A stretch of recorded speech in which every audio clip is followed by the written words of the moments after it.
السلام علیکم ورحمۃ اللہ وبرکاتہ۔ میرے کہ آپ سبھی بس خیر آفت سے ہوں گے۔ جیسا کہ آپ کے علم ہے کہ حج کے ایام چل رہے ہیں، اسی عنوان پر سوال و جواب پیش کر رہا ہوں۔ آج جو ہے حجاج کرام کے لیے کچھ ہدایات ہیں، وہ ہدایات بیان کی جا رہی ہیں جو ان کے سفر حج میں ان کے لیے یہ ہدایت بہت مفید ہوں گی۔ تو آپ سے ریکویسٹ ہے کہ آپ جو خصوصاً حجاج کرام ہیں اس بات کو، ان ہدایات کو غور سے سنیں، جو کہ حدیث کی روشنی اور حدیث کی روشنی میں خود خوب وضاحت کے ساتھ میں بیان کر رہا ہوں۔ امید ہے کہ آپ کے علم میں اضافہ کریں گی۔ چلتے ہیں اپنے عنوان کی طرف۔ درود شریف پڑھ لیجیے۔ اللہم صلی علی محمد وعلی ال محمد کما صلیت علی ابراہیم وعلی ال ابراہیم انک حمید مجید۔ اللہم بارک علی محمد وعلی ال محمد کما بارکت علی ابراہیم وعلی ال ابراہیم انک حمید مجید۔ بسم اللہ الرحمن الرحیم۔ حج کرنے والوں کے لیے ہدایات۔ سوال: اسلام کے ارکان میں حج کی کیا اہمیت ہے؟ لاکھوں مسلمان ہر سال حج کرتے ہیں، پھر بھی ان کی زندگیوں میں دینی انقلاب نہیں آتا، اس کی کیا وجہ ہے؟ اس موضوع پر روشنی ڈالیے۔ جواب: حج اسلام کا عظیم الشان رکن ہے۔ اسلام کی تکمیل کا اعلان حجۃ الوداع کے موقع پر ہوا، اور حج ہی سے ارکان اسلام کی تکمیل ہوتی ہے۔ احادیث طیبہ میں حج عمرے کے فضائل بہت کثرت سے ارشاد فرمائے گئے ہیں۔ ایک حدیث میں ہے ترجمہ: جس شخص نے محض اللہ کی رضا کے لیے حج کیا، پھر اس میں کوئی نہ فحش بات کی اور نہ نافرمانی کی، وہ ایسا پاک صاف ہو کر آتا ہے جیسے کہ ولادت کے دن تھا۔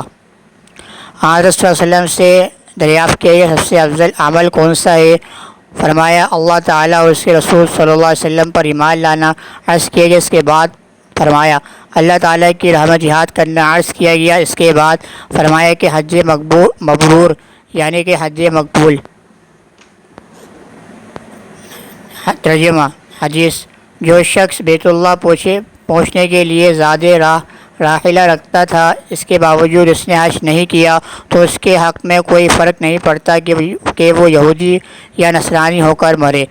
ایک اور حدیث میں ہے ترجمہ: جس شخص کو حج کرنے سے نہ کوئی ظاہری حاجت مانے تھی، نہ سلطان جائر، نہ بیماری کا عذر تھا، تو اسے اختیار ہے کہ خواہ یہودی ہو کے مرے یا نصرانی ہو کر مرے۔ ذرائع مواصلات کی سہولیات اور مال کی فراوانی کی وجہ سے سال بہ سال حجاج کرام کی مردم شماری میں اضافہ ہو رہا ہے، لیکن بہت ہی رنج و صدمے کی بات ہے کہ حج کے انوار برکات مدھم ہوتے جا رہے ہیں۔ جو فوائد ثمرات حج پر مرتب ہونے چاہیے، ان سے امت محروم ہو رہی ہے۔ اللہ تعالیٰ کے بہت تھوڑے بندے ایسے رہ گئے ہیں جو فریضہ حج کو اس کے شرائط و آداب کی رعایت کرتے ہوئے ٹھیک بجا لاتے ہیں، ورنہ اکثر حاجی صاحبان اپنا حج غارت کر کے نیکی برباد، گناہ لازم کا مصداق بن کر آتے ہیں۔ نہ حج کا صحیح مقصدان کا مطمح نظر ہوتا ہے، نہ حج کے مسائل و احکام سے انہیں واقفیت ہوتی ہے، نہ یہ سیکھتے ہیں کہ حج کیسے کیا جاتا ہے، اور نہ ان پاک مقامات کی عظمت و حرمت کا پورا لحاظ کرتے ہیں، بلکہ اب تو ایسے مناظر دیکھتے آ رہے ہیں کہ حج کے دوران محرمات کا ارتکاب ایک فیشن بن گیا ہے، اور یہ امت گناہوں کو گناہ ماننے کے لیے بھی تیار نہیں۔ انا للہ و انا الیہ راجعون۔ ظاہر ہے کہ خدا اور رسول صلی اللہ علیہ وسلم کے احکامات سے بغاوت کرتے ہوئے جو حج کیا جائے، وہ انوار برکات کا کس طرح حامل ہو سکتا ہے، اور ہمارے خداوندی کو کس طرح متوجہ کر سکتا ہے؟ حاجی صاحبان کے قافلے گھر سے رخصت ہوتے تو پھولوں کے ہار پہنانا گویا حج کا لازمہ ہے۔ اس کے بغیر حاجی جانا ہی معیوب ہے۔ چلتے پھرتے جو خشیت، تقوی، حقوق کی ادائیگی، معاملات کی صفائی، سفر شروع کرنے کے آداب کا اہتمام ہونا چاہیے، اس کا دور کہیں نشان نظر نہیں آتا۔ گویا سفر مبارک کا آغاز ہی آداب کے بغیر محض نمود و نمائش، ریاکاری کے ماحول میں ہوتا ہے۔ اب ایک عرصے سے صدر مملکت، گورنر یا اعلیٰ حکام کی طرف سے جہاز پر حاجی صاحبان کو الوداع کہنے کی رسم شروع ہوئی ہے۔ اس موقع پر بینڈ باجے، فوٹوگرافی اور نعرے بازی کا سرکاری طور پر اہتمام ہوتا ہے۔ غور فرمایا جائے کہ کتنے محرکات کا مجموعہ ہے۔ عازمین حج کی خدمت میں بڑی خیرخواہی، نہایت دل سوزی سے گزارش ہے کہ اپنے سفر اس مبارک سفر کو زیادہ سے زیادہ برکت اور سعادت کا ذریعہ بنانے کے لیے مندرجہ ذیل معروضات کو پیش نظر رکھیں۔ نمبر 1، چونکہ آپ محبوب حقیقی کے راستے میں نکلے ہوئے ہیں، اس لیے آپ کے اس مقدس سفر کا ایک ایک لمحہ قیمتی ہے اور شیطان آپ کے اوقات کو ضائع کرنے کی کوشش کرے گا۔ نمبر 2، جس طرح سفر حج کے لیے ساز و سامان ضروریات سفر مہیا کرنے کا اہتمام کیا جاتا ہے، اس سے کہیں بڑھ کر حج کے احکام مسائل سیکھنے کا اہتمام ہونا چاہیے۔ اگر سفر سے پہلے اس کا موقع نہیں ملا تو کم از کم سفر کے دوران اس کا اہتمام کر لیا جائے کہ کسی عالم سے ہر موقع کے مسائل پوچھ کر ان پر عمل کیا جائے۔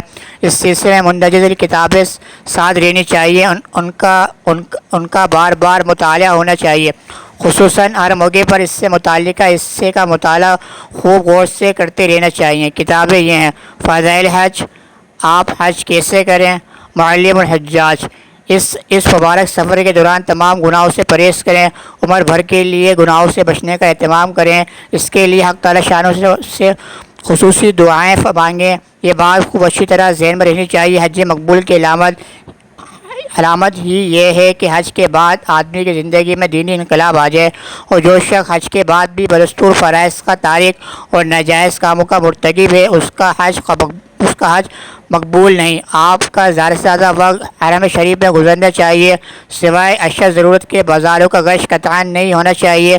دنیا کا ساز و سامان آپ کو مہنگا سستا اچھا برا اپنے وطن میں بھی مل سکتا ہے، لیکن حرم شریف سے میسر آنے والی سعادتیں آپ کو کسی دوسری جگہ میسر نہیں آئیں گی۔ وہاں خریداری کا اہتمام نہ کریں، خصوصاً وہاں ریڈیو، ٹیلی ویژن ایسی چیزیں لانا بہت ہی افسوس کی بات ہے۔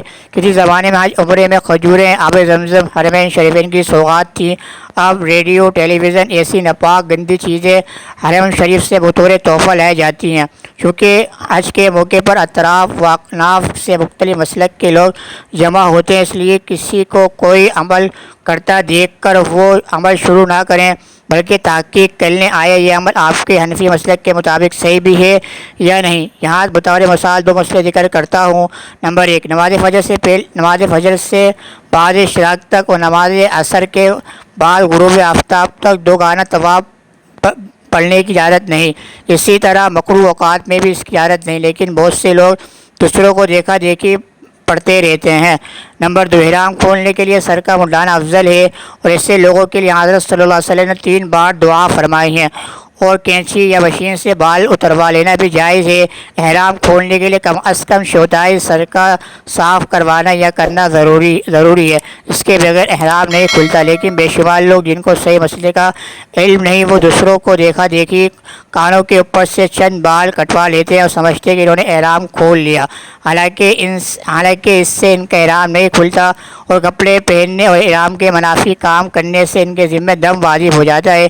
الغرض صرف لوگوں کے دیکھا دیکھی کوئی کام نہ کریں، بلکہ اہل علم سے مسائل کی خوب تحقیق کر لیا کریں۔ تو یہ تھی جو بس تحقیقات جو کہ بیان کی گئی ہیں۔ تو یہ الحمدللہ بات جو کہ خوب اچھی، جو کہ ہمارے وہاں پہ جا کے جو حجاج کرام ہوتے ہیں وہ ساری باتوں کو مد نظر نہیں رکھتے۔ وہاں پر ہم جو ہوتے ہیں دوسرے مسالک وغیرہ کا جو دیکھتے ہیں کہ بھائی انہوں نے یہ کیا تھا، وہ اس طرح نماز پڑھ لیتے، وہ اس طرح کر رہے تو ہم بھی یہ کریں گے۔ اور اس طرح ٹیلی ویژن کا بتایا کہ ٹیلی ویژن لے کر آتے ہیں، وہاں سے بہت ساری چیزیں کرتے ہیں، گناہوں کے اندر لگ جاتے ہیں، اور واپس آ کے بھی جو چیزیں چھوڑ کے جاتے ہیں واپس آ کے وہی گناہ کر رہے ہوتے ہیں۔